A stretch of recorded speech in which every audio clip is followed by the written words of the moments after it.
एक बार फिर आप सभी का हमारे चैनल में स्वागत है। देखिए, मध्य प्रदेश सीरीज में आज लेके आए हैं संरचना एवं भू आकृति भूगर्भिक।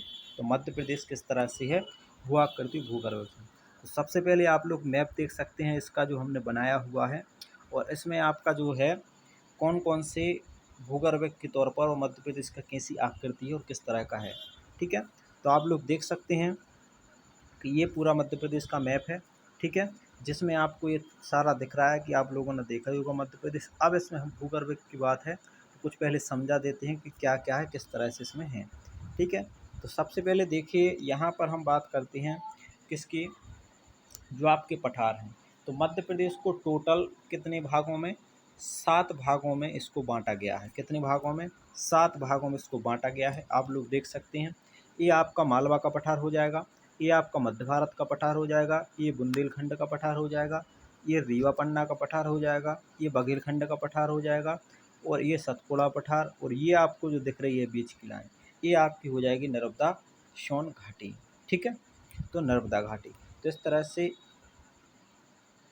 7 भागों में मध्य प्रदेश को बांटा गया है। ठीक है, तो यहाँ पर हम अगर देख लेते हैं कि आपको पहले बता दें पढ़ने के पहले, जिससे आपको लोकेशन पता चल जाए। ठीक है, तो जैसे आपका ये वाला जो दिख रहा है, ये जो क्षेत्र है कौन सा, ये वाला जो क्षेत्र है इस तरह से, तो ये मध्य प्रदेश का है जो बुंदेलखंड का क्षेत्र आता है। क्या आता है, बुंदेलखंड का क्षेत्र, जिसमें आपका भिंड है, दतिया है। ठीक है, और आपका जो रहता है शिवपुरी है, कुछ हिस्सा जो आता है, और टीकमगढ़, छतरपुर, ये सारे ज़िले आते हैं आपके बुंदेलखंड के पठार में। ठीक है, अब इसके बाद हम देखते हैं आपका जो वाला ये वाला जो पठार है इतना। ठीक है, देखिए मध्य प्रदेश के मैप में, तो ये आपका इतना पठार है, ये रीवा पन्ना का पठार है। मध्य प्रदेश के रीवा पन्ना के पठार के अंतर्गत इसको जाना जाता है। इसमें आपके जो ज़िले आती हैं, रीवा है, पन्ना है, ठीक है, और आपका सतना है, और दमोह है। ठीक है, कुछ आपका सागर का जो बंडा तहसील है वो आपकी इसी में आती है। किस में आती है, आपका रीवा पन्ना के पठार के अंतर्गत आती है। ठीक है, अब इसके बाद देखिए यहाँ से ये थोड़ा सा मुड़ा हुआ है ऐसा करके, तो ये वाला जो क्षेत्र है आपका कौन सा, ये वाला, जो ये वाला जो क्षेत्र है, ये आपका काय का हो जाएगा, ये आपका हो जाएगा बघेलखंड का पठार। तो मध्य प्रदेश का जो बघेलखंड का पठार है, ये यहाँ छत्तीसगढ़ से लगा हुआ है। ठीक है, इसमें आपके जैसे जिला आते हैं, सिंगरौली है, अनूपपुर है, शहडोल है, कटनी है, और उमरिया है। ठीक है, ये ज़िले आपके आते हैं इसमें। अब इसके बाद देखिए, ये जो आपका दिख रहा है ये वाला क्षेत्र, यहाँ से आप आएंगे इस तरह से, और ऊपर से आपको यहाँ से आना है इतना। ठीक है, तो ये जो आपका बीच का जो क्षेत्र है, ठीक है, इस क्षेत्र को अपन क्या बोलते हैं, एक बार फिर से देख लीजिए, ये वाला क्षेत्र, और यहाँ से ये थोड़ा सा ऐसा आ जाता है, तो ये वाला क्षेत्र, ये मध्य प्रदेश का मालवा का पठार है। और याद रखना, सबसे बड़ा पठार है तो मालवा का ही पठार है। ठीक है, अब इसके बाद देखिए, ये आपको जो नीचे दिख रही है, यहाँ से लगा के जो है आपकी इस तरह की ये लाइन देखिए, ये जो दिख रही है इस तरह गुजरात में, तो ये आपका जो बीच का हिस्सा है। ठीक है, यहाँ पर कलर चेंज कर लेते हैं। ये जो आपका जो बीच का हिस्सा है, ये वाला जो हिस्सा कहलाता है, इसको हम बोलते हैं क्या, नर्मदा घाटी।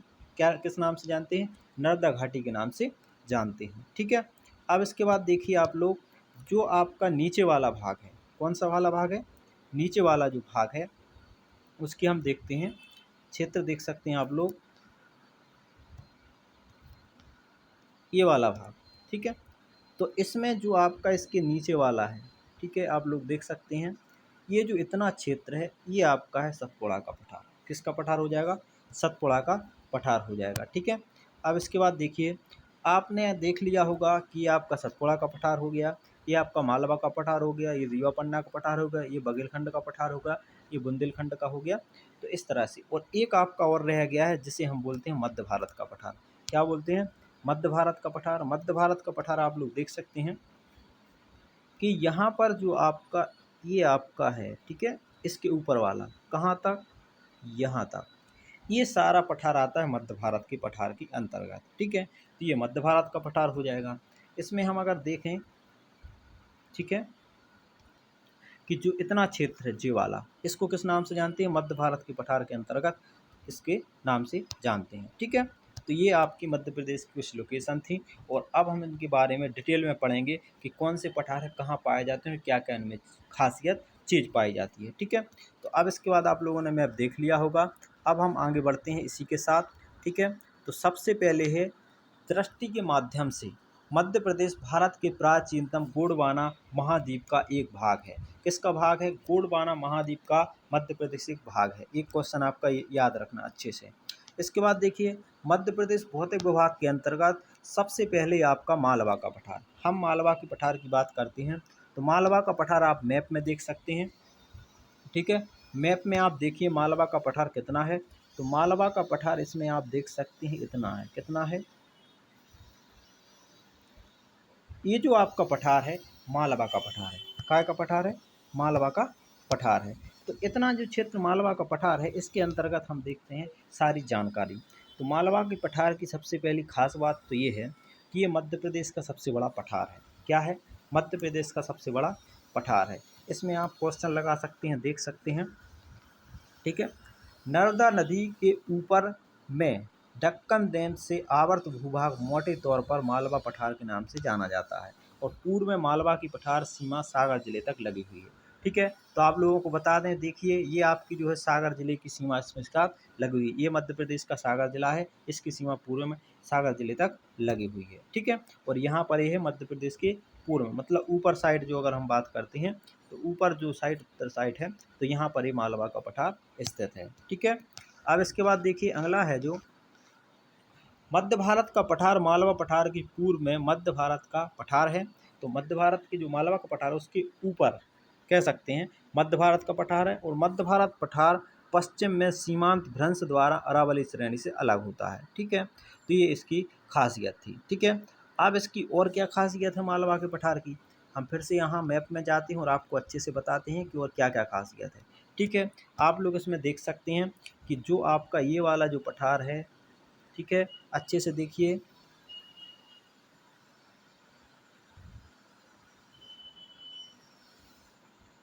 ये वाला। ठीक है, तो ये जो पठार है आपका, इसकी खास बात यह है कि मध्य प्रदेश के कुल क्षेत्रफल का कितने परसेंट है? मध्य प्रदेश के कुल क्षेत्रफल का 28% है। कितना परसेंट है? 28% मालवा का पठार है। ये चीज़ आप लोग याद रखना। ठीक है, और मध्य प्रदेश के कौन कौन से जिले आते हैं मालवा के पठार में? तो मालवा के पठार में है रतलाम, उज्जैन, ठीक है, आगरा, राजगढ़, गुना, दतिया, अशोकनगर, ठीक है, रायसेन, सीहोरा, इंदौर, देवास, ठीक है, धार, झाबुआ इत्यादि इस पठार के अंतर्गत जिले आते हैं। नदी की अगर हम बात करते हैं तो यहाँ पर नदी है कालीसिंध, क्षिप्रा, पार्वती, चंबल और बेतवा। मालवा के पठार की प्रमुख नदियाँ कौन कौन सी हैं? तो आपकी कालीसिंध, क्षिप्रा, पार्वती, चंबल और बेतवा, ये सारी नदियाँ मालवा के पठार के अंतर्गत आती हैं। इसके बाद मालवा के पठार में कौन सी मिट्टी पाई जाती है? तो काली मिट्टी मालवा के पठार में पाई जाती है। ठीक है, अब मालवा के पठार की सबसे ऊंची चोटी कौन सी है? तो सबसे ऊंची जो चोटी है वो आपकी सिगार चोटी है। कौन सी चोटी है? ये आपका लिखा हुआ है, ये सिगार चोटी है। ठीक है, सिगार चोटी की ऊंचाई कितनी है? तो याद रखना 88 मीटर इसकी ऊंची चोटी है। ठीक है, और इसके बाद दूसरी जो चोटी है वो आपका जानाबावी पहाड़ी पर स्थित है, दूसरी चोटी, और जो आपकी 85.4 मीटर ऊंची है। ठीक है, तो इतनी चीज़ें इसकी याद रखना। और मालवा का पठार ऊपर आपका मध्य भारत का पठार है ये वाला, और ये आपका बुंदेलखंड का पठार है, ये रीवा पन्ना का पठार है, और ये आपका किसका हो जाएगा? नर्मदा घाटी को, ये आपका सतपुड़ा का पठार है। ठीक है, तो ये चीज़ आप लोग याद रखना। तो मालवा के पठार की क्या क्या खासियत देख लिया आप लोगों ने। ठीक है, तो ये नदियाँ हो गई, काली मिट्टी हो गई, कौन कौन से ज़िले हैं वो सारे मालवा के पठार के अंतर्गत आते हैं। ठीक है, अब इसके बाद हम देखो आगे चलते हैं। आपका जो जिला रहेगा अगला पठार है, अगले पठार की बात करते हैं बुंदेलखंड का पठार। तो बुंदेलखंड का पठार हमने आपको मैप में बता दिया है। ठीक है, कहाँ पर है। ठीक है, तो बुंदेलखंड का पठार मध्य उच्च भूमि का उत्तर पूर्व भाग बुंदेलखंड का पठार है। बुंदेलखंड के पठार के कुछ हिस्से समतल प्रारा मैदान के उदाहरण हैं। ठीक है, जिसमें छोटी छोटी पहाड़ियाँ मिलती हैं। क्या मिलती हैं? छोटी छोटी पहाड़ियाँ मिलती हैं, जिन्हें टूर कहते हैं। याद रखना उनको क्या बोलते हैं? टूर कहते हैं। बुंदेलखंड का पठार 3 एवं अर्धचंद्राकार पन्ना श्रेणी, बिजावर श्रेणी, नरहट, स्कारप या चंदेरी पठार से घिरा हुआ है। तो क्या है? वो आपका बुंदेलखंड का पठार है। बुंदेलखंड का पठार साधारण ढाल उत्तर की ओर है। इसका साधारण जो ढाल है वो किसकी ओर है? उत्तर की ओर है। और इसकी खासियत क्या है? तो इस पठार की खासियत की देखो, अगर हम बात करते हैं मध्य प्रदेश के कुल क्षेत्रफल का कितने परसेंट? 7.7% ये कुल भाग हो जाएगा आपका। किसका? मध्य प्रदेश के कुल क्षेत्रफल का बुंदेलखंड का पठार, ठीक है। और बुंदेलखंड की पठार की और खासियत क्या है कि इसमें आपकी जो है नदी कौन सी है, तो बुंदेलखंड के पठार की नदी एक आपकी हो जाएगी बेतवा, ठीक है, दूसरी आपकी हो जाएगी धसान, तीसरी हो जाएगी आपकी केन। 3 नदियाँ बुंदेलखंड के पठार से होती हुई बहती हैं, ठीक है। इसके बाद इसकी और खासियत क्या है, यहाँ पर काली व लाल मिट्टी पाई जाती है। हाँ, और एक चीज़ याद रखना, बुंदेलखंड पठार की सबसे ऊंची चोटी कौन सी है, तो उसका नाम है सिद्ध बाबा। क्या नाम है उसका, सिद्ध बाबा जो है ऊंची सबसे चोटी है, जिसकी ऊंचाई कितनी है, जिसकी ऊंचाई है 1127 मीटर, सॉरी 1172 मीटर। तो 1172 मीटर जो है आपकी बुंदेलखंड पठार की सबसे ऊंची चोटी है, ठीक है। तो ये चीज़ आप लोग याद रखना। अब इसके बाद अगला पठार बात करते हैं रीवा पन्ना का पठार। हमने आपको मैप में बता दिया है रीवा पन्ना का पठार, ठीक है। रीवा पन्ना की पठार की देखो खासियत क्या है, विंध्याचल या गाड़ी प्रदेश एक प्रकार का पठारी प्रदेश है जो ब्रायन सेल समूह में मिलता है। किसमें मिलता है, ब्रायन सेल समूह में मिलता है। और विंध्याचल प्रदेश बलुआ पत्थर की प्रमुख प्रकृति है। यहाँ पर क्या है कि बलुआ पत्थर बहुत ज़्यादा पाए जाते हैं रीवा पन्ना के पठार में। और कैमूर श्रेणी के समांतर सोन नदी बहती है। और रीवा से इलाहाबाद जाते समय विंध्याचल पर्वत पड़ता है, और विंध्याचल पर्वत श्रेणी के ऊपर में पन्ना श्रेणी है जो कि दक्षिण पश्चिम में सागर तक आई हुई है। विंध्याचल पर्वत श्रेणी के उत्तर में बांदा के मैदान और मिर्जापुर का पठार है। ये चीज़ आप लोग याद रखना। कैमूर श्रेणी यमुना एवं उनके बीच जल विभाजक का काम करती है। तो कैमूर श्रेणी है मध्य प्रदेश की, वो क्या करती है, यहाँ पर जल विभाजक का काम करती है। विंध्याचल श्रेणी नर्मदा नदी के सहारे पश्चिम की ओर गुजरात से प्रारंभ होकर पश्चिम मध्य प्रदेश से लेकर पूर्व बिहार तक फैली हुई है, ठीक है। कहाँ तक गई है, पूर्व बिहार तक फैली हुई है। विंध्याचल श्रेणी पश्चिम से पूर्व की ओर क्रमशः विंध्याचल, भांडेर, कैमूर, पारसनाथ की पहाड़ियों का समूह है। विंध्याचल श्रेणी में आपका आता है विंध्याचल श्रेणी, भांडेर श्रेणी, कैमूर श्रेणी, पारसनाथ की पहाड़ियाँ आदि आपकी ये पहाड़ियाँ आती हैं। विंध्याचल श्रेणी की औसत ऊंचाई कितनी है, 500 मीटर है, याद रखना विंध्याचल की। विंध्याचल श्रेणी में अधिकतम ऊंचाई 881 मीटर तक मिलती है। भांडेर की ऊंचाई 752 मीटर है और कैमूर श्रेणी की ऊंचाई 686 मीटर है, ठीक है। तो ये रीवा पन्ना का पठार है। और रीवा पन्ना का पठार उसके कुछ और क्वेश्चन है, जैसे रीवा पन्ना का पठार मध्य प्रदेश कुल क्षेत्रफल का कितना है, तो याद रखना 10.37%, 10.37% ये आपका हो जाएगा रीवा पन्ना का पठार कुल क्षेत्रफल का, ठीक है, कुल क्षेत्रफल का ये हो जाएगा। इसके बाद देखो रीवा पन्ना के पठार से और क्या निकलता है, रीवा पन्ना के पठार से लाल और लाल काली मिट्टी और मिश्रित मिट्टी निकलती है, ठीक है। और रीवा पन्ना के पठार से कौन कौन सी नदी बहती हैं, जैसे केन नदी, सुनान नदी, टोंस नदी, बीहड़ नदी, ब्यूरम नदी इत्यादि नदियां आपके रीवा पन्ना के पठार से बहती हैं। फिर से एक बार सुन लो, आपकी एक केन नदी हो जाएगी, सोन, टोंस, बीहड़ और आपकी ब्यूरम आदि नदियां यहाँ से बहती हैं रीवा पन्ना के पठार से, ठीक है। रीवा पन्ना के पठार में कितने जिले आते हैं, आपका दमोह है, पन्ना है, सतना है और रीवा है। तो ये रीवा पन्ना के पठार के अंतर्गत आते हैं। अगला आपका जो पठार रहेगा वो आपका रहेगा नर्मदा सोन घाटी। हमने आपको मैप में बता दिया है नर्मदा सोन घाटी कौन सी है। अब उसके क्वेश्चन हम पढ़ते हैं। नर्मदा सोन घाटी मध्य प्रदेश के मध्य से सबसे नीचे भाग है। तो मध्य प्रदेश सबसे नीचा भाग कौन सा हो जाएगा, तो मध्य प्रदेश नर्मदा सोन घाटी है, जिसकी ऊंचाई 300 मीटर है। नर्मदा सोन घाटी पश्चिम से उत्तर की तक फैली हुई है। तो नर्मदा सोन घाटी है पश्चिम से उत्तर पूर्व तक क्या है, ये फैली हुई है, सीधी उत्तर पूर्व तक ये फैली हुई है। यह एक भ्रंश घाटी, याद रखना नर्मदा जो घाटी है एक भ्रंश घाटी है।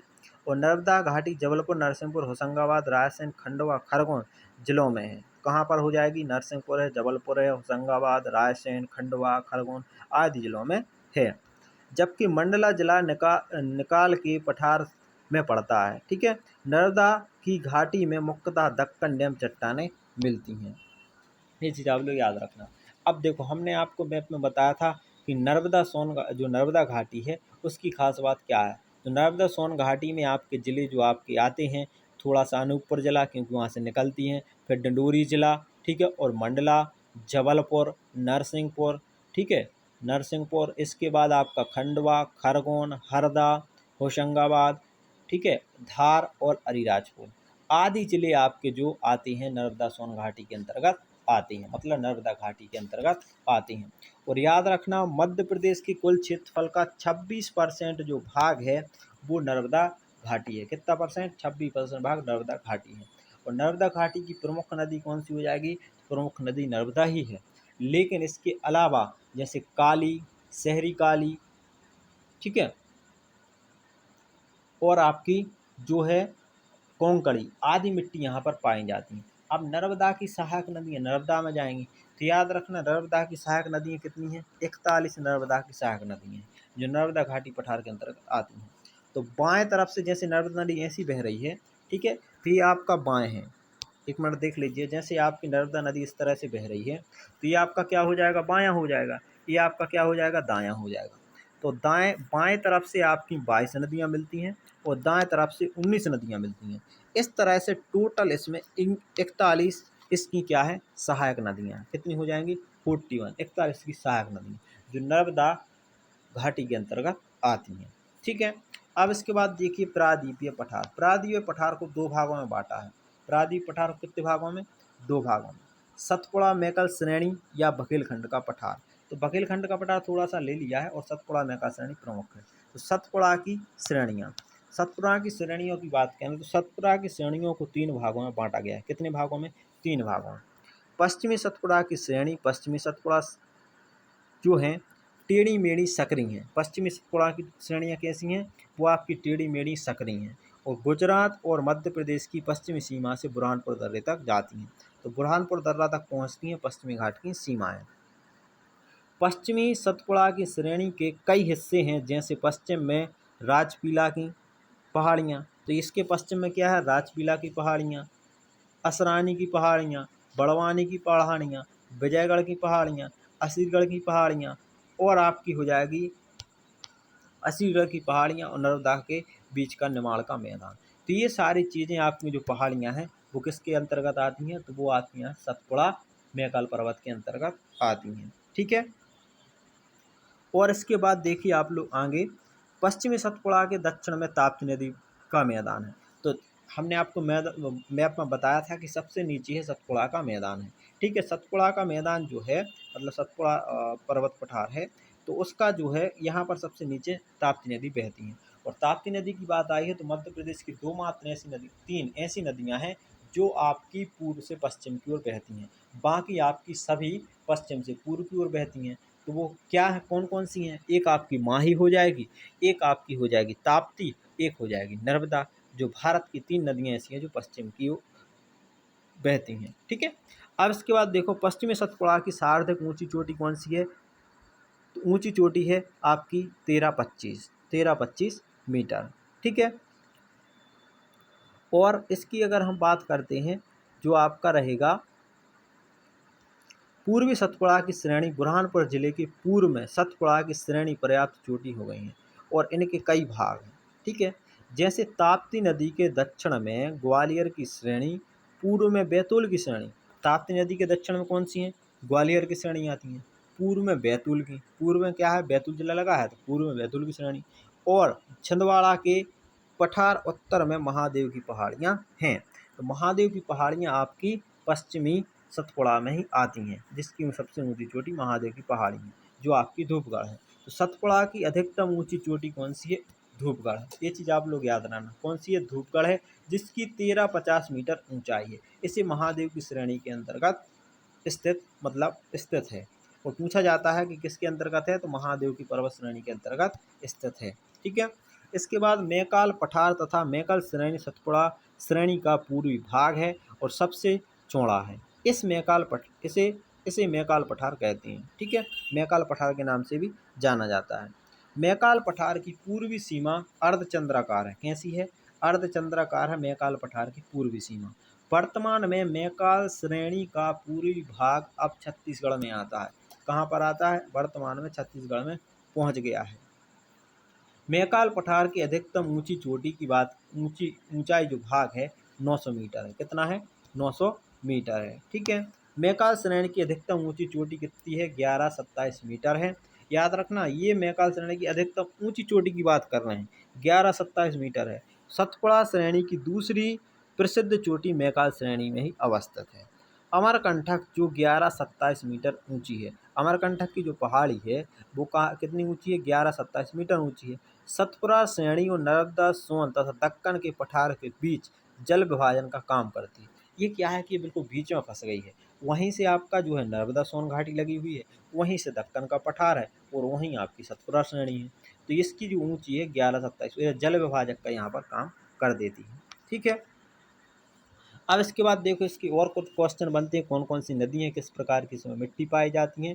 ठीक है, तो याद रखना कि आपका सतपुड़ा जो पठार है, सतपुड़ा का पठार या मैकाल पर्वत प्रदेश के नाम से जाना जाता है। ये मध्य प्रदेश के क्षेत्रफल का 11% भाग है, जो कुल क्षेत्रफल है मध्य प्रदेश का जितना क्षेत्रफल है उसका 11% भाग तो केवल आपका सतपुड़ा मैकाल पर्वत है। ठीक है, इसके बाद इसकी सबसे ऊंची चोटी आपकी कौन सी है, धूपगढ़ है। ठीक है, और जिसकी ऊंचाई हमने आपको बता दी है 1350 है, ये चीज़ आप याद रखना। इसके बाद देखो इसमें कौन कौन से ज़िले आते हैं, बड़वानी, खरगोन, खंडवा, बुरहानपुर, बैतूल, छिंदवाड़ा, सिवनी, बालाघाट, डिंडोरी, मंडला आदि जिले हैं जो आपके सतपुड़ा मैकाल पर्वत श्रेणी के अंतर्गत आते हैं। अब सतपुड़ा मैकाल पर्वत श्रेणी की प्रमुख नदियाँ कौन कौन सी हैं, तो नदियाँ देखो ताप्ती, बैनगंगा, तवा, शक्कर, वर्धा, गार आदि ये नदियाँ हैं जो सतपुड़ा मैकाल पर्वत के अंतर्गत आती हैं। इनमें से कुछ नदियाँ नर्मदा की सहायक भी नदियाँ हैं। और यहाँ पर मिट्टी की बात करें तो यहाँ पर काली मिट्टी, काली साधारण मिट्टी और छिछली काली मिट्टी पाई जाती है। लेकिन याद रखना सबसे ज़्यादा काली मिट्टी पाई जाती है मालवा के पठार में, और यहाँ पर सबसे ज़्यादा कपास का उत्पादन होता है। और मालवा का जो पठार है, ठीक है, सबसे ज़्यादा है मध्य प्रदेश का, कितना परसेंट, 28%, जी हम आपको बता चुके हैं। इसके बाद दूसरा आपका जो पठार हो जाएगा वो हो जाएगा 26% नर्मदा वाला, और इसके बाद सब छोटे छोटे हैं। ठीक है, इसके बाद देखिए बघेलखंड का पठार, बघेलखंड का पठार हम आपको मैप में बता चुके हैं, और इसके पहले कोई और क्वेश्चन बता देते हैं। जैसे बघेलखंड का पठार में कौन कौन से ज़िले आते हैं, तो सिंगरौली, सीधी और आपका उमरिया, शहडोल, अनूपपुर आदि ज़िले आपके जो आते हैं बघेलखंड के पठार के अंतर्गत आते हैं। इसकी नदियाँ कौन कौन सी बघेलखंड के पठार की, जैसे सोन है, टोंस है, बीहड़ है, जोजिला आदि इसमें नदियाँ आती हैं, सोन, टोंस, बीहड़ और जोजिला। ठीक है, यहाँ पर आपकी मिट्टी की बात करें तो यहाँ पर लाल बलुई मिट्टी पाई जाती है, लाल और बलुई मिट्टी पाई जाती है आपके बघेलखंड के पठार में। और मध्य प्रदेश की कुल क्षेत्रफल का 7% जो भाग है वो बघेलखंड का पठार है। कितने परसेंट, 7% जो भाग है बघेलखंड का ही पठार है। ये चीज़ आप लोग याद रखना, कौन सा, बघेलखंड का। ठीक है, इसके बाद देखिए इसकी खास बात क्या है कि कुछ भाग मध्य प्रदेश में और अधिक भाग छत्तीसगढ़ में। अभी वर्तमान की बात करें तो कुछ भाग मध्य प्रदेश और बाकी अधिकतम छत्तीसगढ़ में है। इसका उत्तरी भाग बघेलखंड का पठार है, जिसका केवल पश्चिम भाग मध्य प्रदेश ही है। बघेलखंड के पठार में गोंडवाना काल और विंध्याचल काल की चट्टानें मिलती हैं। बघेलखंड के पठार में सिंगरौली और सुहागपुर की बेसन का मध्य है। तो यहाँ पर बघेलखंड के जो पठार है सिंगरौली और सुहागपुर के बीच में एक बेसन बनाया गया है। ठीक है, बेसन बना हुआ है।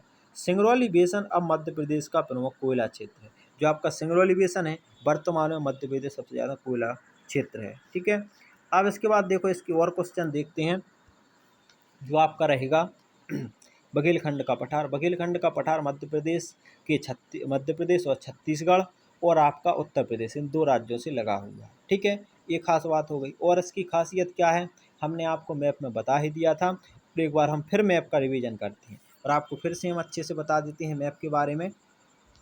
ठीक है, तो मैप की हम अगर बात करते हैं, ये आपका मध्य प्रदेश का मैप है, इसमें आप देख सकते हैं मध्य भारत का पठार भी। तो मध्य भारत का जो पठार है आपको हम बता दें, ये यहाँ से स्टार्ट होता है, इतना जो पठार है मध्य भारत का पठार है। ठीक है, अब इसके बाद देखो हमने आपको बताया था कि यहाँ से लेकर ये जो आपका इतना क्षेत्र है ये आपका बुंदेलखंड का पठार है। ठीक है, और इसके बाद हमने आपको एक बताया था रिवापन्ना का पठार, ये आपका रिवापन्ने का पठार है। ठीक है, अब इसके बाद हमने आपको एक चीज़ और बताई थी कि यहाँ से आपका ये जो पठार रहेगा इसके बीच का, ठीक है, यहाँ तक ये आपका मालवा का पठार है। मध्य भारत की पठार की बात करें तो ये मध्य प्रदेश कुल क्षेत्रफल का कितना है, केवल 10.26% भाग है, ये आपका हो जाएगा इसका मध्य भारत का पठार का। मध्य भारत के पठार में नीमच है, गुना है, भिंड है, शिवपुर है, मुरैना है आदि जिले आते हैं। मध्य भारत के पठार की नदियाँ कौन कौन सी है, चंबल, सिंधी, पार्वती, कूनो, ठीक है, और कुंवारी आदि नदियां हैं। यहाँ पर जलोढ़ मिट्टी पाई जाती है मध्य भारत के पठारों में। तो याद रखना ये पूरा मध्य भारत का ऐसे मध्य प्रदेश को बांटा गया है, ये प्राकृतिक है। और इसके बाद देखो इसकी ओर आपने देख लिया है, इसके नीचे हम आपको बता दें कि ये आपका जो है ये देखिए पूरा मैप है। हमने आपको ऊपर का डिस्कस कर दिया, एक बार नीचे का कर देते हैं। तो ये देखिए यहाँ से आपका जो रहेगा वो आपका बघेलखंड का पठार रहेगा, ठीक है। और इसके बाद जो आपका ये वाला था यहाँ से लगा के ऐसा कुछ, ठीक है, ये पूरा क्षेत्र, तो ये आपका 26% रहेगा। और आपका क्या रहेगा, सॉरी 11% रहेगा। और आपका ये रहेगा थोड़ा मैकाल पर्वत श्रेणी। और इसके बाद आपकी अगर हम बात करते हैं, ये जो आपको बताया था हमने इस तरह से ये बीच में है, ये टोटल यहाँ बहुत सारा है।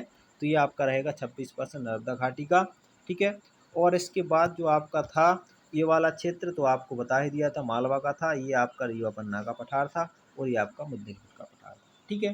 तो ये यहाँ पर पठार आपके कंफर्म हो चुके हैं। तो अगर आपको ये वीडियो हमारी अच्छी लगी हो, वीडियो को लाइक, शेयर और सब्सक्राइब करना बिल्कुल ना भूलें। और ऐसी वीडियो को पाने के लिए आप बने रहें लाइक शेयर करके, और आप चैनल को सब्सक्राइब जरूर कर लीजिए और बेल आइकन को जरूर दबा लीजिए, जिससे आपको नई वीडियो आसानी से मिल सके।